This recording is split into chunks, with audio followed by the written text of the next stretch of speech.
Okay, welcome to lecture. We'll get started here in just a second. We're off to chapter 4.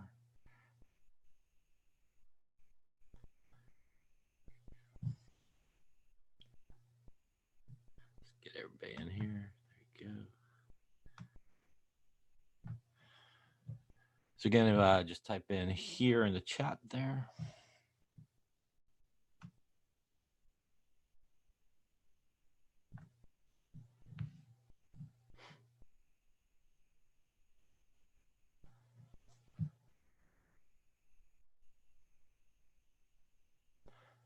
Okay, so today, like I sent out an announcement. Hopefully you read those announcements and everything. But again, we're going to lecture for just a little bit, and we're going to take a little break, and then the exam will start a little bit later at like 9:30. It'll be available if you want to get started just a little bit earlier, and we'll talk about all that at the end of lecture here, everything about the exam. But just kind of keep us on pace and everything like that. We're just going to talk just a little bit about geometry, which went with our Lewis structures that we've been doing in the last chapter, and that way we can stay on pace with everything else we need to do. So again, these notes should be up online if you need them.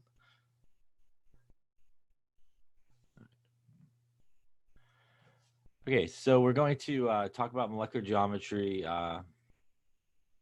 Yeah, the homework, there'll be a spot for the homework up a little bit later, right when the exam opens, or around that time. There'll be a spot for you to upload the homework. It'll just be an assignment. I'll put a link so you can find it pretty easily, but it'll be in the module section.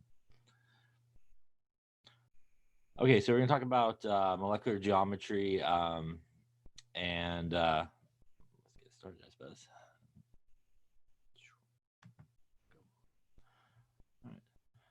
So molecular geometry refers to basically kind of the three-dimensional arrangement of the atoms or molecules in a molecule. When we draw sort of a Lewis structure, our Lewis structure can help us determine sort of the geometry that's associated with that molecule. And really, geometry is really going to be sort of the basic way that you can kind of figure it out. It's going to be based on really the center atom, and really the number of electron pairs there are, and the number of bonds. So really kind of when you're doing geometry, that's sort of the most important thing is, you always want to do geometry for the center atom in your Lewis structure. And if you happen to have more than one center atom, you would do it for both center atoms together or individually. But always the center atom. And really, it does revolve around the way you can kind of predict it pretty easily, the number of electron pairs there are, and the number of bonds. And we'll talk obviously about what to look for when you're doing those things. But the basis really of sort of the geometry and what is sometimes referred to as sort of the valence theory here is the idea that we are dealing with electrons. So electrons are negatively charged, and obviously things with the same type of charge really don't like to be near each other. So the idea is this, that when electrons get sort of near each other, they're going to do their best to get away from each other because they have the same charge. And when they do that, since they're pretty much what holds a bond together between two atoms, as they try to move away from each other, the overall molecule itself will oftentimes sort of adjust in terms of its geometry as those electron pairs try to move away from each other. And we do get obviously different geometries for molecules. And when we talk about geometries, really, we're going to talk about really two types of geometries. There's one which is sometimes referred to as the electron pair geometry, or sometimes referred to as the electron pair arrangement.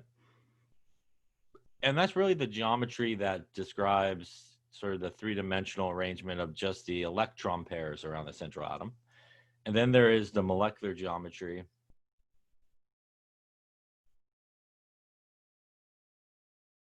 or sometimes people refer to that as the shape.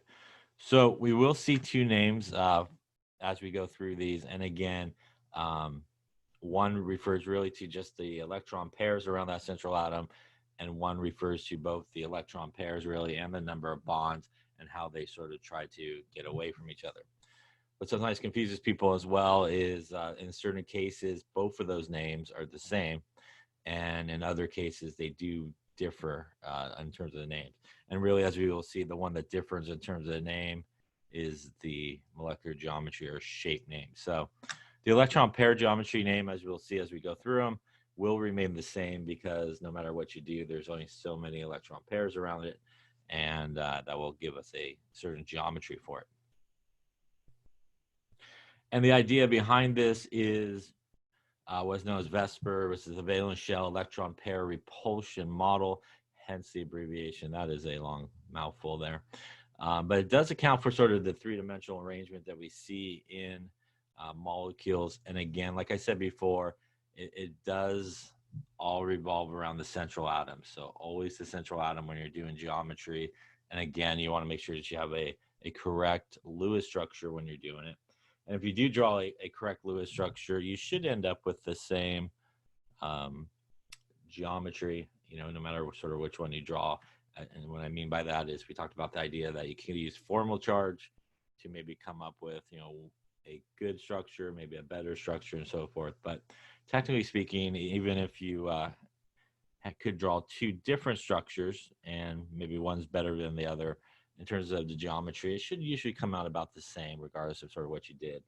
Maybe you added extra double bond or something like that, but the geometry part should still usually come out the same, again, if they're sort of good structures that you draw.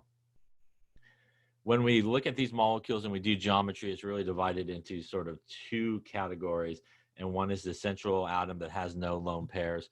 So that means when you draw your Lewis structure there,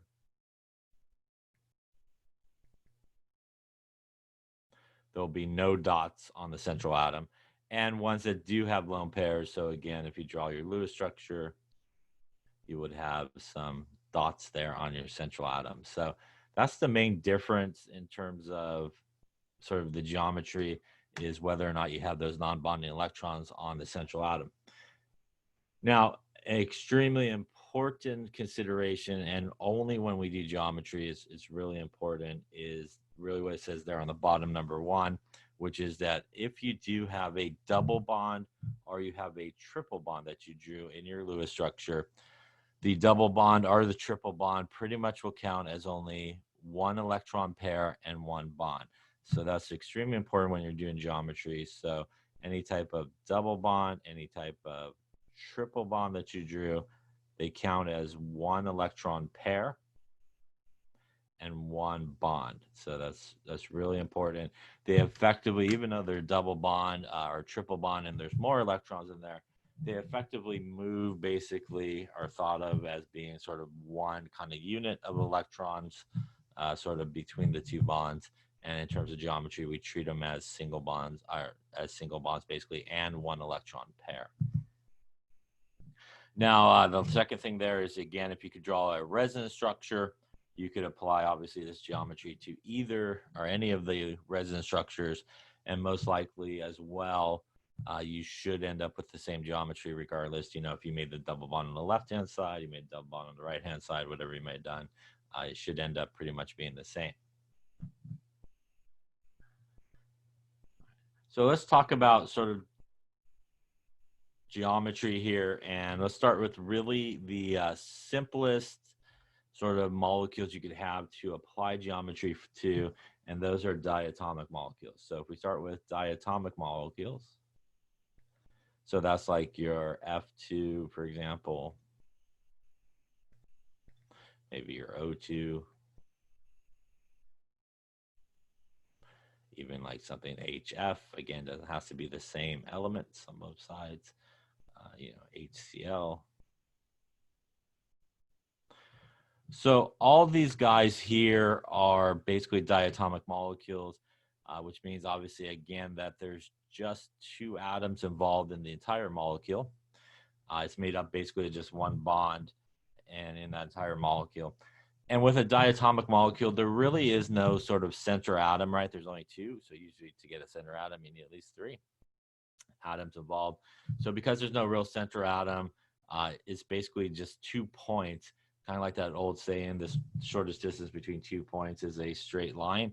And the geometry of something that's diatomic, always, you don't even have to think about it, regardless if it's two of the same, two different, geometry is always going to be linear. They're basically going to, as badly as I just drew that there, arrange themselves basically at the end of a straight line. So one on one side, one on the other side will give us that linear geometry. So those are the easiest ones to do. All these ones that you see on the screen would be linear, double bond, single bond, triple bond, doesn't matter the geometry. If you have just two atoms involved, then that's it, will always be a linear geometry. Now, if everything was that easy, that'd be good, but it's not. So we're now going to really talk about atoms that have three or more, our molecules that have three or more atoms involved. And when we do have three or more atoms involved, we do get a central atom. And so if we draw something like beryllium chloride, which is an exception to the octet rule, it's an incomplete octet. It has less than 8 around them. So again, when we're doing geometry, what we want to do is go to our center atom and figure out how many electron pairs it has. So this has 2 electron pairs. It also has 1 and 2 bonds on it. So something with 2 electron pairs and 2 bonds has also the geometry known as linear. So the electron pair geometry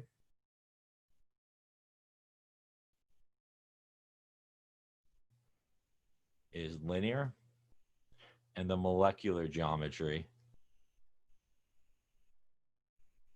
is also linear. So what's going to happen in this case, since we have those 2 bonding electron pairs on one on each side, basically they're going to go, I don't really want to be around you, I don't want to be around you, so I'm going to go this way, I'm going to go this way, and basically they spread themselves out as far as they can from each other, basically on opposite ends of each other. It does have a bond angle of 180 degrees here. So the first geometry is one you probably have seen before as well. That is, again, you go to the central atom, 2 electron pairs, 2 bonds. The 2 electron pair part means that it has a geometry of linear for electron pair geometry. And again, the molecular geometry in this case would be the exact same, which would also be linear. Any questions on that one there? Now, if we go to our next example, which is BF3, also an incomplete octet. Remember, boron's very commonly less than 8 electrons. And if we look at the central atom has 3 electron pairs. And again, 1, 2, and 3 bonds. So something with 3 electron pairs has a geometry known as trigonal planar. Some people will call it triangular. And that is the electron pair geometry. And the molecular geometry will also, in this case, be the same, which is trigonal planar. Trigonal planar is basically like a triangle. You can kind of see it here. It makes like a nice little triangle there as you go across the face of it. And that's why, again, sometimes people will refer to it as triangular because of that, because it makes that little triangle type shape. It has a bond angle of 120 degrees as you do that. So in this particular case, what happens is when we have sort of that center atom, this way, just like we had before, in our last one, you know, this guy's going to go this way, this guy's going to go this way, but the difference is we now have a bond up on top, which is going to make these guys go a little bit further than they did before to, again, get a little bit more of that space, and again, going to create that triangle type shape. So because we have that extra bond there, it also is trying to move. So remember, as one sort of moves, the others will move with it. So as that guy kind of goes up, the guys on the side will kind of go down and make that triangle type shape that we sort of see here. So when you go to the central atom, if you got 3 electron pairs, that automatically tells you the electron pair geometry is trigonal planar. And if you also have 3 bonds with those 3 electron pairs, again, the molecular geometry here will also be trigonal planar.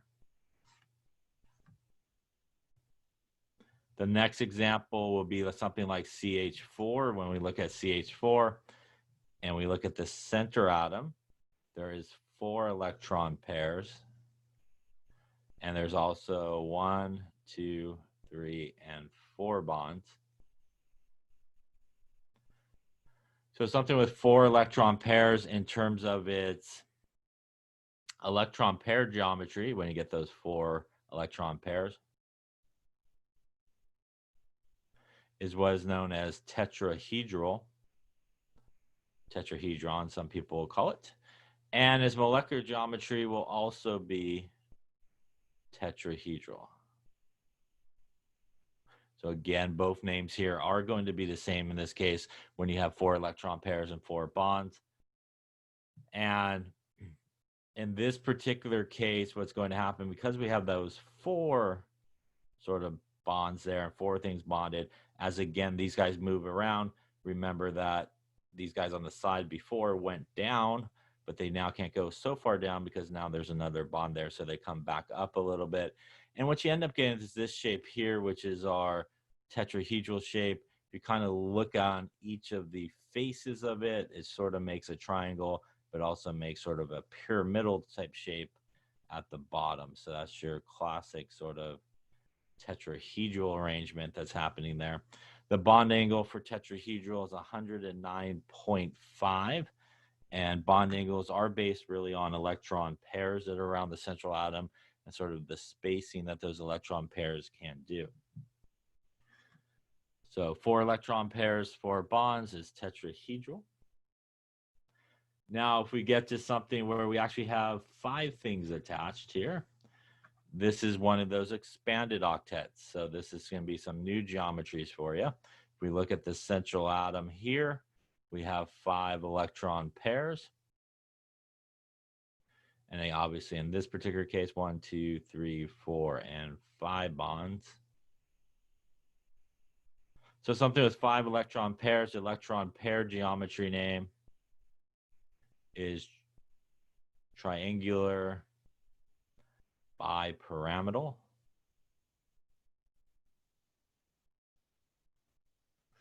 And the molecular geometry, as well, as you can see there, is also triangular bipyramidal. So again, both of the names are the same. And we get kind of 2 different bond angles happening here. So if you look at this picture up here, it might be easier to see. We get a bond angle of 120 degrees, and that's just like what we see in trigonal planar. And it comes right around here. You can kind of see the triangle part right there. And then we also have this kind of right angle that comes down like here. And that right angle going to make that 90 degrees occurs. So this particular geometry, this expanded octet, will actually have 2 bond angles associated with it, one at 90 and one at 120, which again is sort of that triangle that kind of shoots through the middle in this sort of geometry. Now, the next sort of expanded octet is one which is like SF6. If we go to the central atom here, we have 6 electron pairs. We also, again, have 1, 2, 3, 4, 5, and 6 bonds. So something with 6 electron pairs is what is known as octahedral for the electron pair geometry. And it's also octahedral for the molecular geometry as well.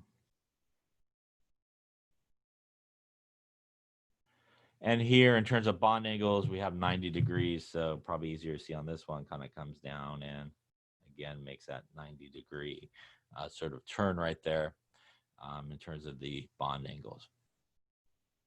So these last two are probably some new geometries that you may have not seen before. Again, these guys go with the expanded octet.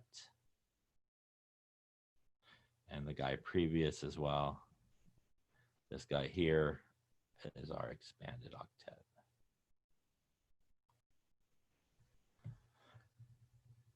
Now, up until this point, what we've seen in terms of the geometry names, both the electron pair geometry and the molecular geometry name, is that they are the same. And the thing that these all share in common is when we look at the center atom, no dots, right? And no dots means no lone pairs or non-bonding electrons. So if you draw a Lewis structure and you draw a nice correct Lewis structure and you look at your center atom and there's no dots on your center atom, then the name for both the electron pair geometry and the molecular geometry name will be the same. And the reason for that is we pretty much have only one type of electrons involved. And the type of electrons that we have when we have no dots on that central atom, they are all bonding electrons.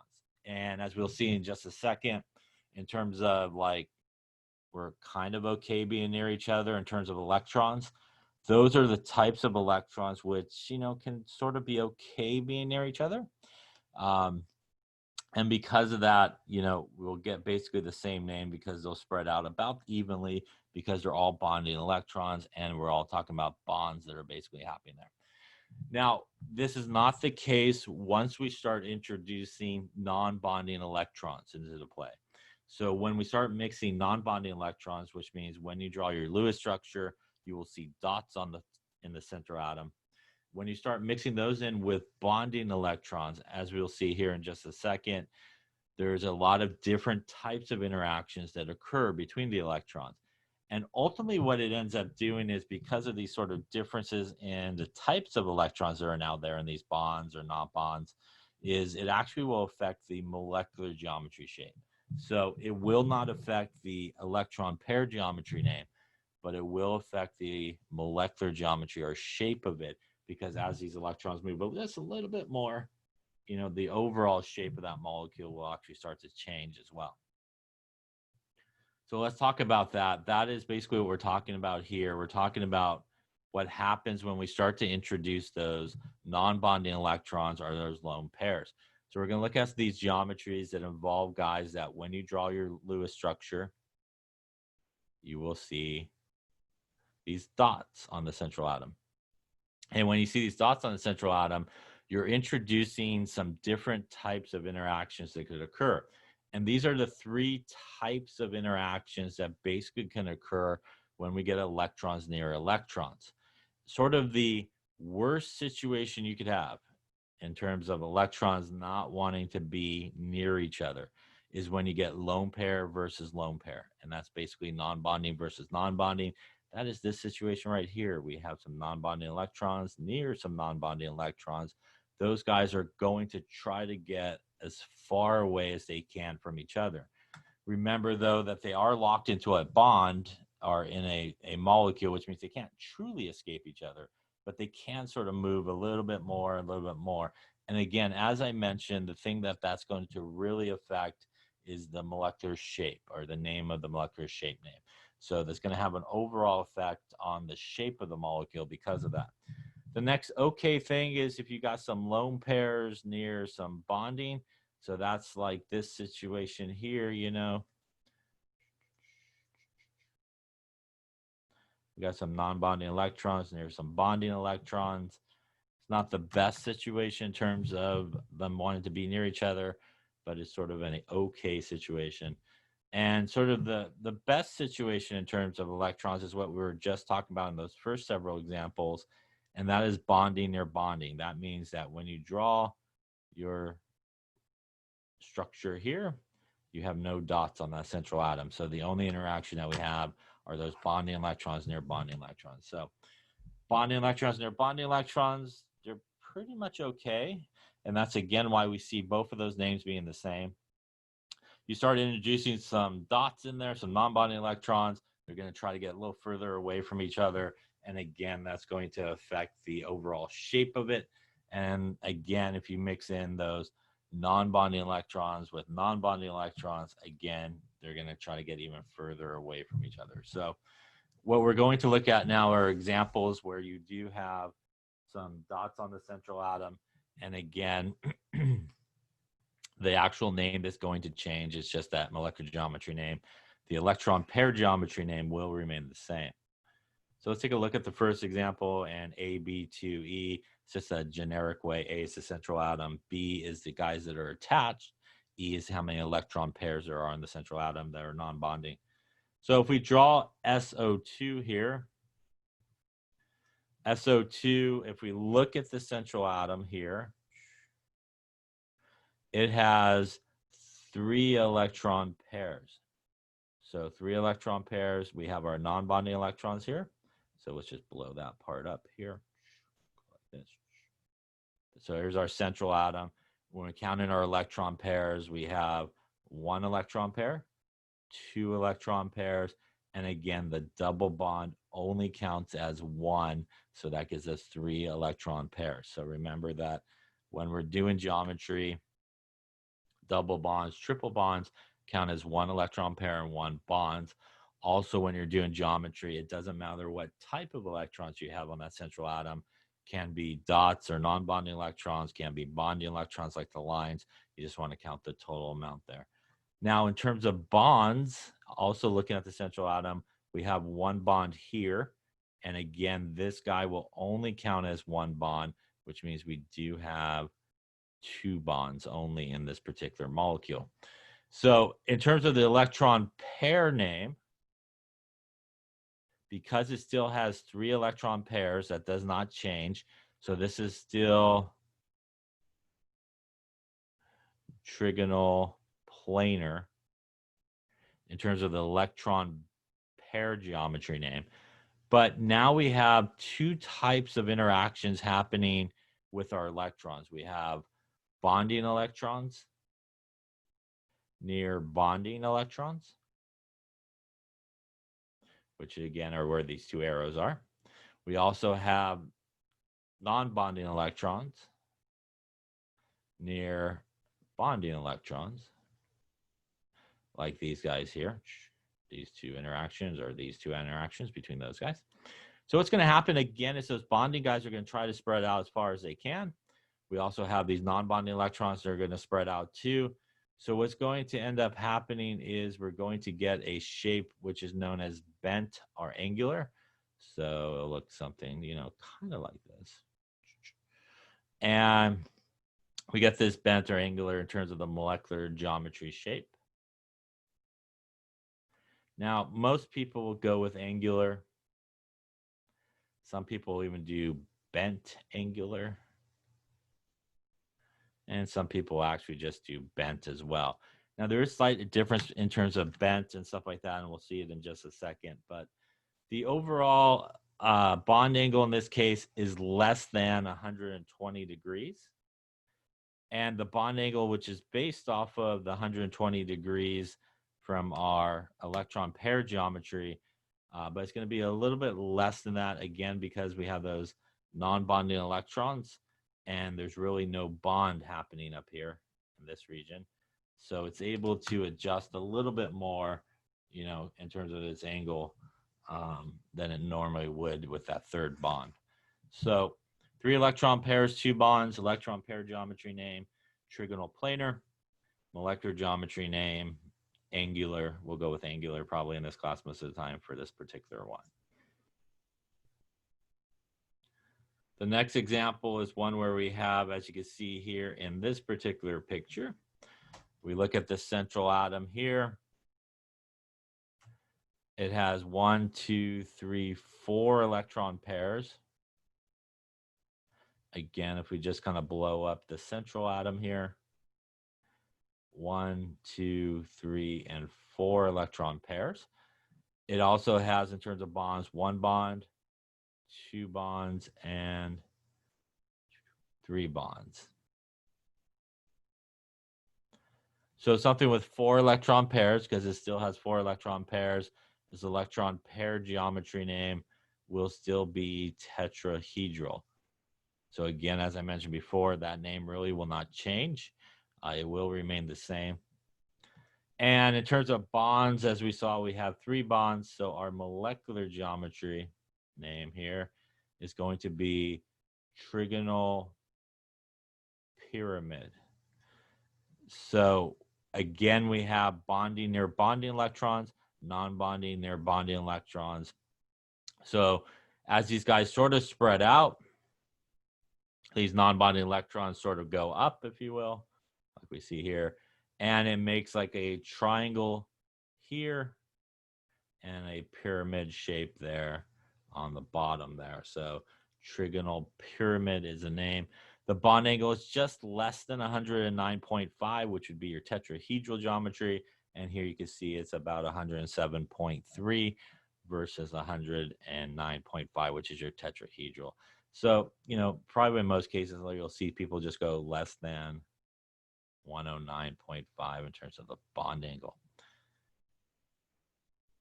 Now, let's take a moment to talk about this name and the name that we saw previously, which is trigonal planar.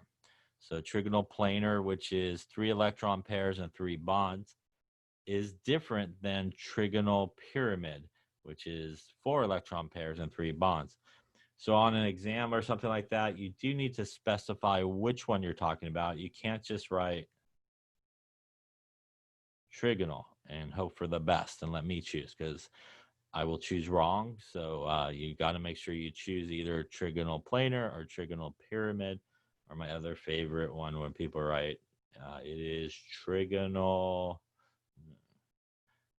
Is it pyramid? Yeah, that clearly says pyramid. No, wait, I mean that like planar, you mean? That looks like planar.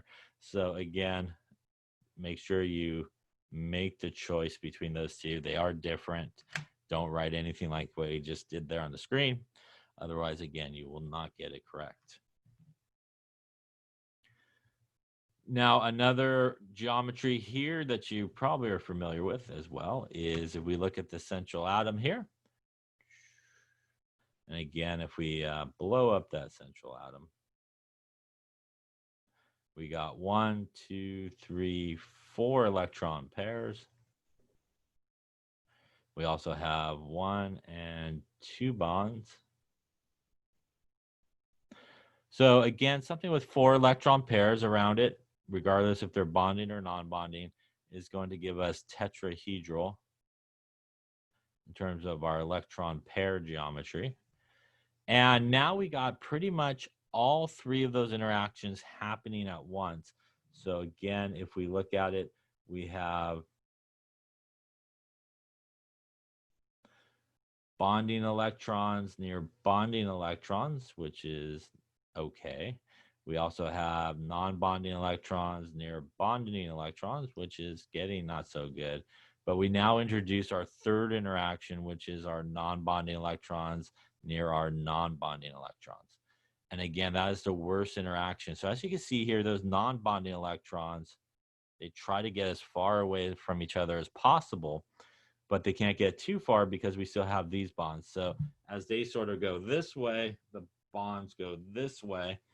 And this gives us an overall molecular geometry that's known as bent or V-shaped. And that's the molecular geometry. And that's why you typically will usually see water drawn just like this, in this sort of V-shaped or bent-shaped. And it has a bond angle less than 109.5. And as you can see, it is actually, in the case of water, about 104.5 degrees because of that. So basically, those non-bonding electrons go up, the bonds kind of go down, and you get this bent or V-shaped type of shape. Now, this is why I was talking about earlier when we saw that angular one. The angular really is a geometry that has an angle of less than 120. And that's why a lot of people use angular for the one we saw earlier versus this one here where we use bent, usually most of the time, or V-shaped. So there is a difference in terms of those ones that we saw earlier. in terms of their sort of bond angle, even though they, in some cases, will have almost the same name used. In certain cases, both will sometimes use the bent sort of name. So for our purposes, like we said before, earlier on, if you have that 3 electron pairs and 2 bonds, we'll go with the name angular to basically define it differently than what we have here, which is bent or V-shaped. Again, they are different because they do have definitely different bond angles. Any questions on that so far? So now we're going to get into some of those expanded octets, and these are going to be some geometries that you're probably not familiar with. And again, these are going to go with our expanded ones. So we have some expanded octets that have some non-bonding electrons. So again, if we kind of super zoom the central atom here, we have 1, 2, 3, 4, and 5 electron pairs. And we have only 2 bonds here. So something with 5 electron pairs is electron pair geometry name is going to be the same as what we saw earlier with 5 electron pairs. This electron pair name is going to be that triangular bipyramidal, which is that expanded octet. But now we have those non-bonding or non-bonding, a bunch of them, and our bonding guys. So they kind of go up, up, and down. And the bonded guys ending up on opposite sides. And we actually get a molecular geometry that is linear. In terms of its geometry, it's actually 180 degrees there, just like the other linear is in this particular case. Makes almost like a triangle in the middle of non-bonding electrons, and that makes the outside ones basically go opposite ends of each other to get away from each other, and we get this linear geometry. So again, expanded octet here, 5 electron pairs and only 2 bonds, triangular bipyramidal, and linear in terms of the molecular geometry. Okay.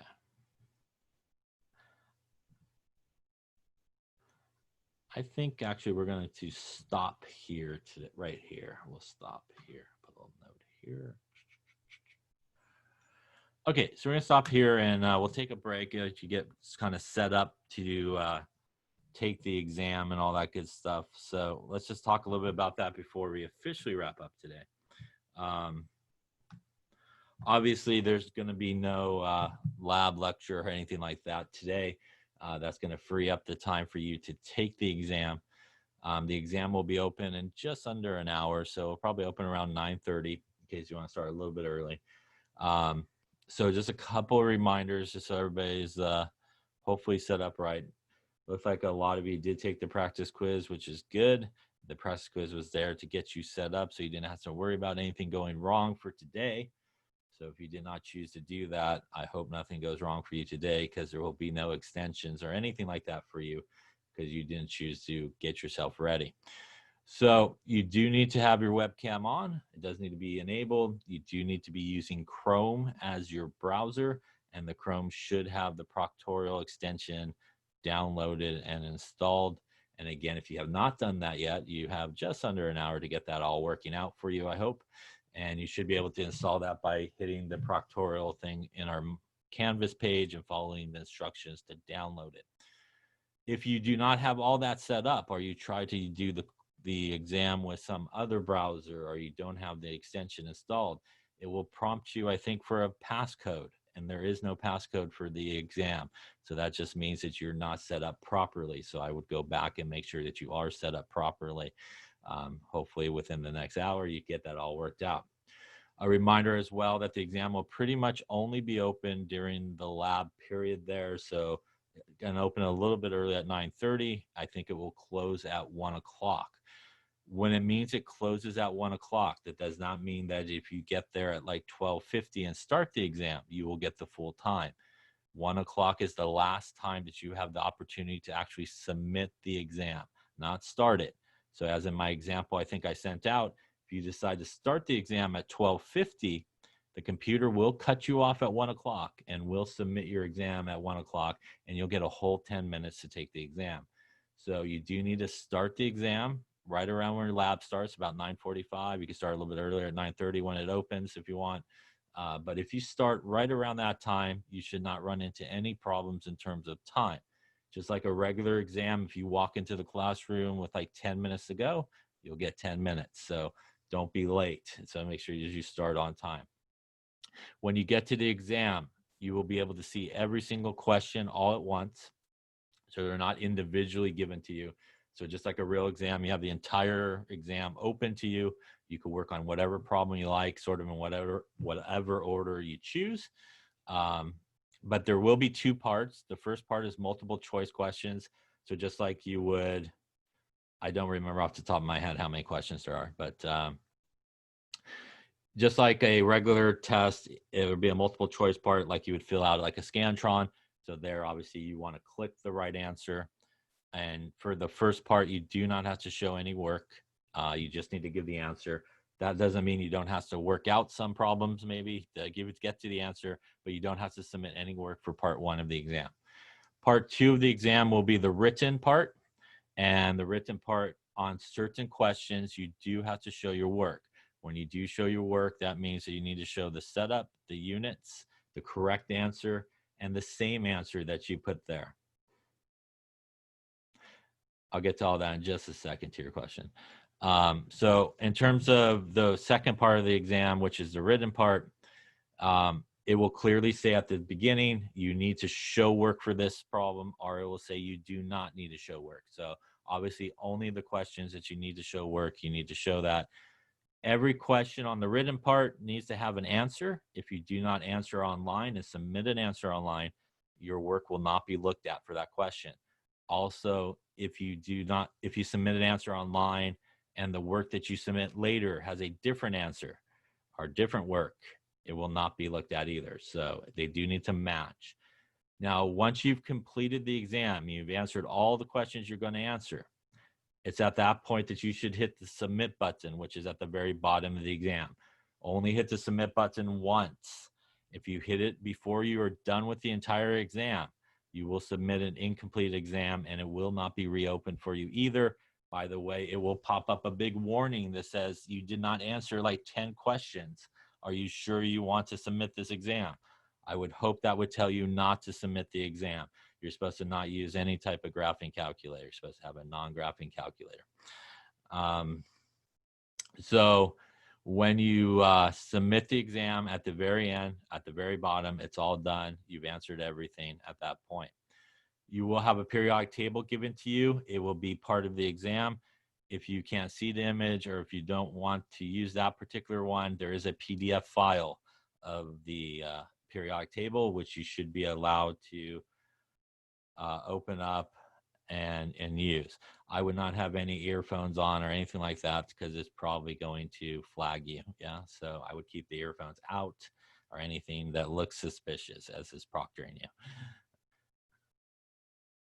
You will also have, you will be given, like I mentioned before, you'll be given any type of constants, conversions that you need. Again, as we mentioned before, you will not be given any formulas. So formulas you hopefully should know. But you will be given any type of constants, like speed of light, those type of things will be given to you.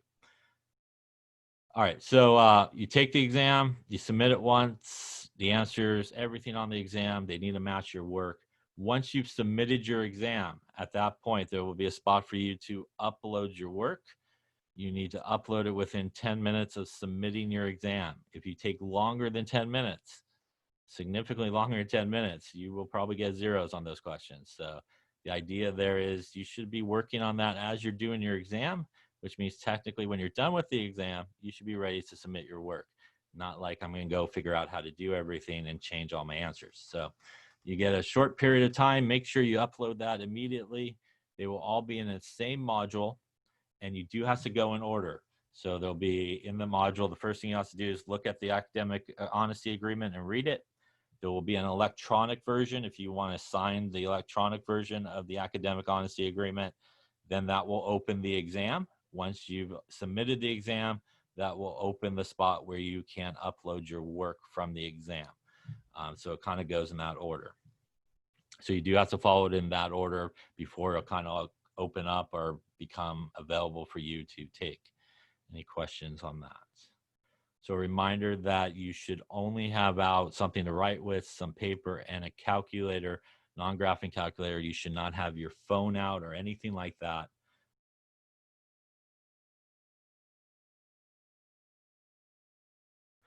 Again, I would try not to have any type of headphones or anything in your ears or anything like that. You know, if it's out, it's fine, but I would not put it on or anything like that. Keep it out. Yeah, so separate to that, I'm going to put out an announcement just before the exam starts with a link to an assignment where you could upload your homework, and that'll be open for a bit. So you don't necessarily worry about it right before the exam if you want, but if you want to upload before the exam, you can. If not, you can do it after the exam, but there'll be a separate sort of spot in the module section for you to upload your homework. It'll say like upload exam 1 homework, textbook homework, and you'll be able to do that. It's not up there yet. It'll be up there very shortly as well. Any questions on any of that? So a reminder as well, there are different versions and all that good stuff. You are being proctored, right? So I could obviously see what's going on. So please don't do anything that you shouldn't be doing. So I don't have to fail you on the first exam or the second exam or any of those exams, right? So just make sure you take it. A couple important reminders as well. Once you start the exam, the clock does not stop. So as soon as you hit start, make sure you are definitely ready to take it because the timer will not stop. And at some point, if you wait to the very last minute, I believe it will auto submit your test for you.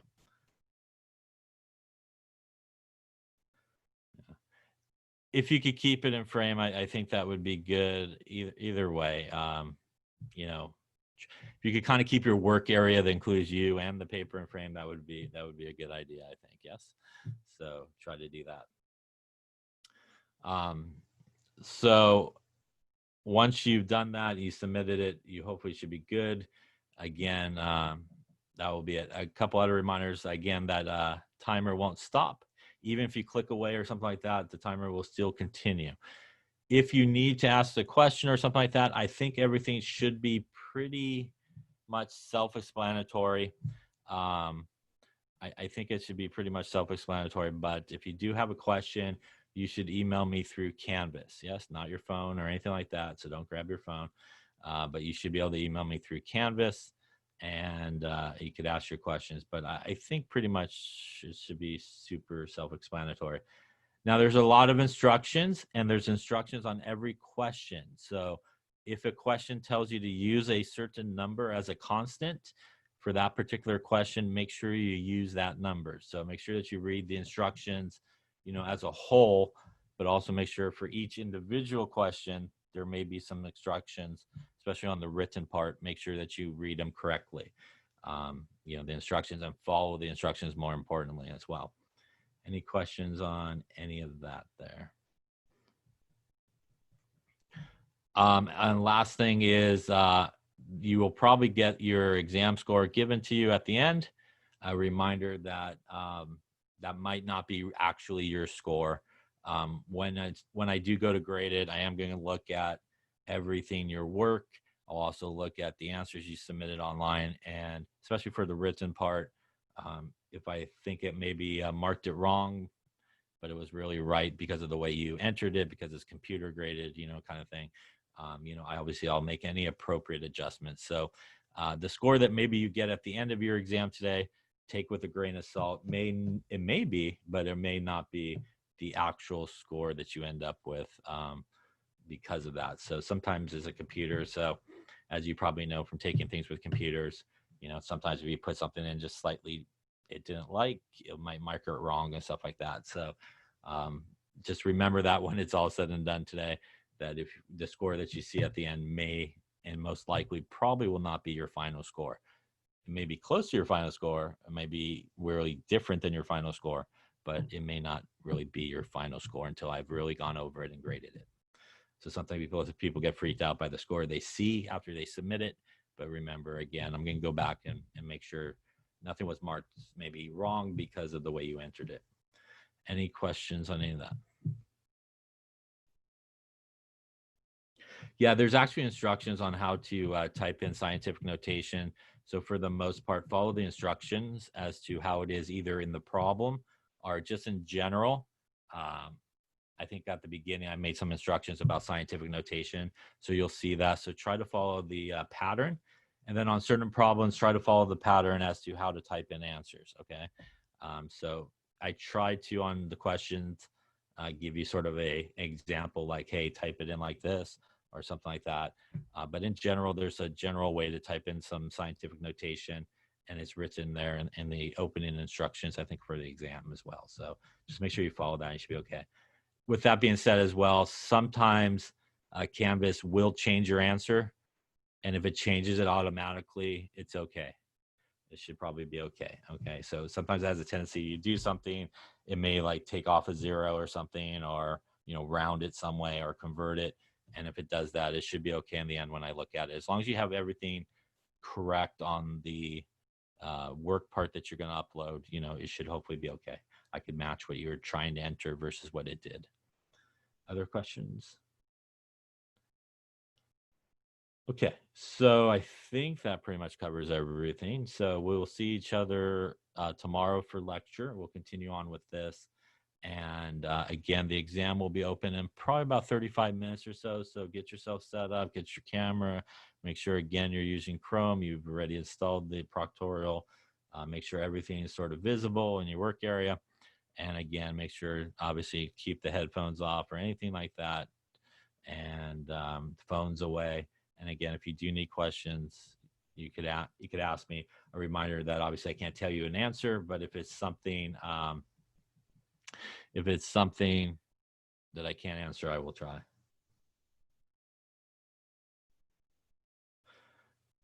I would say try your face is good. You know, you could probably do it the way you did the practice one. I saw some of your practice ones. I think the way you set it up was fine.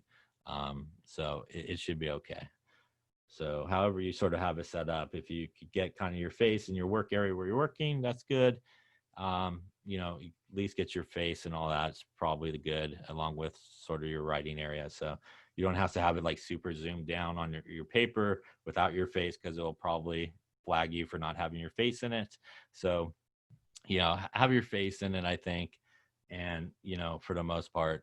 And if you can kind of do both, a little bit of both, you know, that might be good. But however it likes it, it should be okay. So the way most of you took the practice one was probably okay. However you had that set up, I think it's okay.